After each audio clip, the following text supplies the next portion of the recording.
I'm Katie and welcome to my channel Heart's Content Farmhouse, where every week I share a new tutorial on soap making, bread baking, preserving your food, and other homesteading tutorials.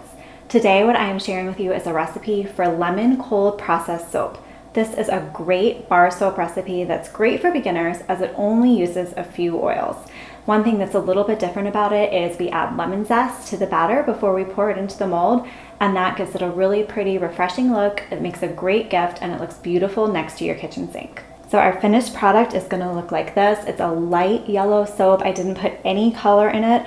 All the color that you see is from the color of the olive oil that's in the soap or from the lemon zest that was added to the oils and then also poured into the batter when the batter was done. It has a little bit of a lemon fragrance. I do add some fragrance oil to it to bump that up a little bit, but just know there is a little bit of natural lemon fragrance, and if you're looking for a really strong lemon fragrance, you're going to want to add some fragrance too. Now, if you've never made soap before, I do have a really long video that goes into the safety and the process and the science of soap making. You can go ahead and watch that first if this is your very first time, but if you've made soap before, let's just go ahead and jump into the recipe and the method to get this bar done. So the oils we're using for this recipe are castor oil, coconut oil, olive oil, and shea butter. This is a palm-free soap. And so since the olive oil content is more than 1/3 of the soap. And whenever you use that much olive oil, you end up with a bar that at first is very soft and sticky, but over time it will cure and become actually a very hard bar with great lather. But when you first cut into it, you're going to notice that it's a little bit softer than you're used to, and that is fine. Just give it time. We're going to start with the lye and the water. This is 4.27 ounces of lye. And then I'm going to do 9.5 ounces of water. These again get measured in separate containers using your digital scale. And then you're going to combine the lye and the water by pouring the lye flakes into the water. You never do this the other way around. Always the lye into the water. A good way to remember this is the saying, snow floats on the lake.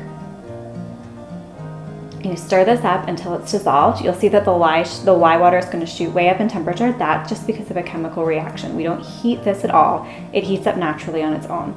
And then you need to set it aside to cool in a safe place.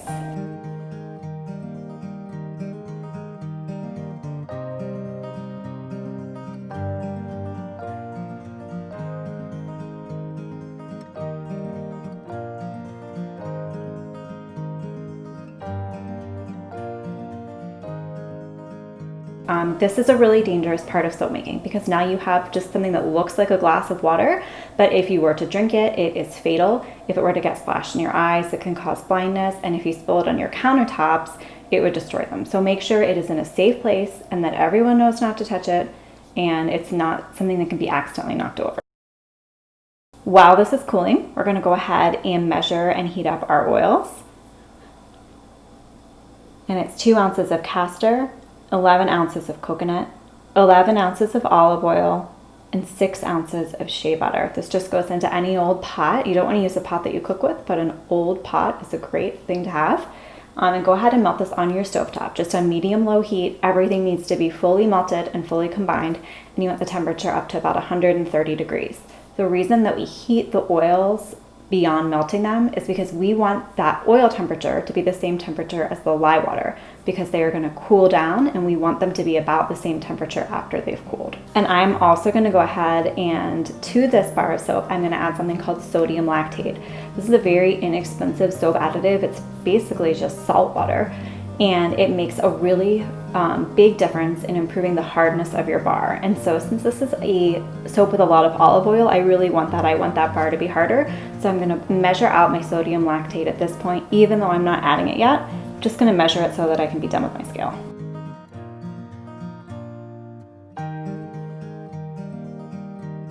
And once your oils are melted, you want to go ahead and put 1 teaspoon of the lemon zest into those melted oils.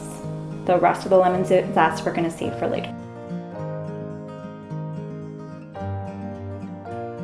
So the oils are melted, the lye water has been made, and now both of these components need to cool separately for about an hour or two. Sometimes if it could take longer than 2 hours if your kitchen is really warm. Normally it takes about an hour and a half to 2 hours in my kitchen. I want them to be about 100 degrees. 90 degrees is fine, 110 degrees is fine.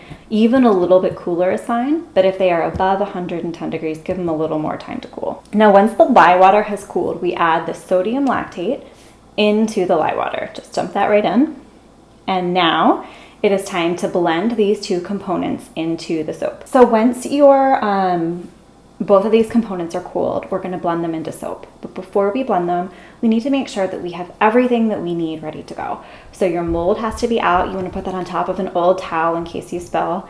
You need to have gloves on because the raw soap batter is very corrosive. You want to, if you're using a fragrance, you need to have that measured and ready to go. And this is the point where we're going to be adding the second half of the lemon zest. So we want that 1 teaspoon of lemon zest out and ready for us.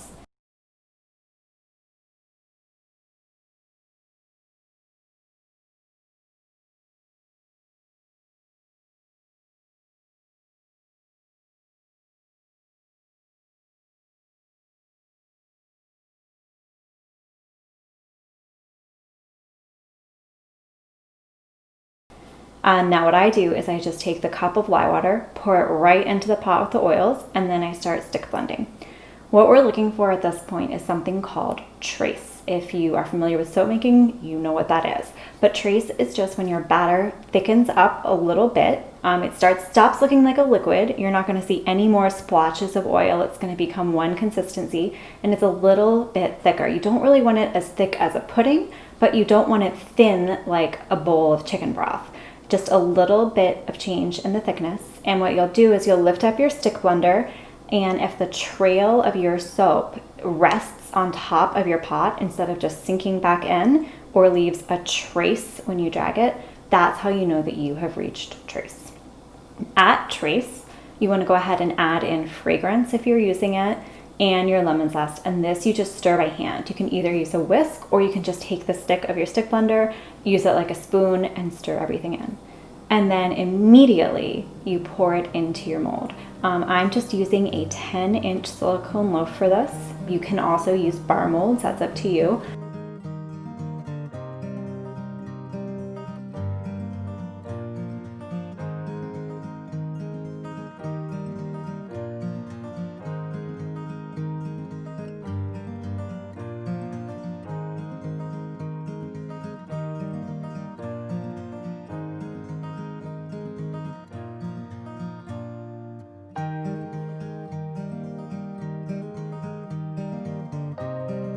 You pour it in, sort of just smooth it out the best you can. And now this soap needs to sit and cure for a day or even 2 days because of the softness from that olive oil. If you didn't use the sodium lactate, you're going to want to let it cure in the mold for 2 days. If you use the sodium lactate, you can try it after 1. So what I do, this soap never really goes through gel phase for me. What I do is just put it in a turned off oven and just let it sit there for a day.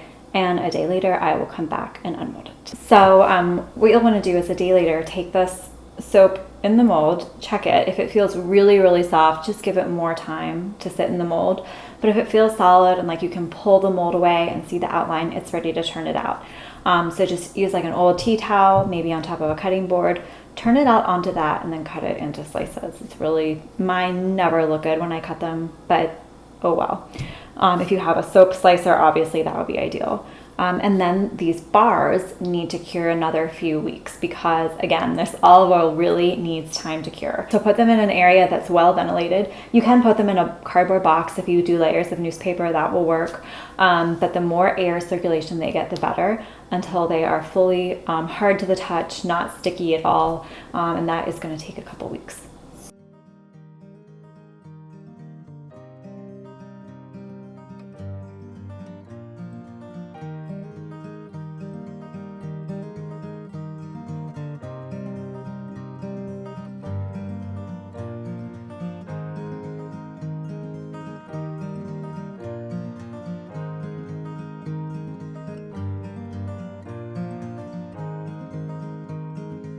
What I'll do is I will link in the description box to my blog post where you can just print this recipe out, and I'll also link all the supplies that you need and my favorite sources for the molds, the oils, the lye, and the fragrance oil that I used in this.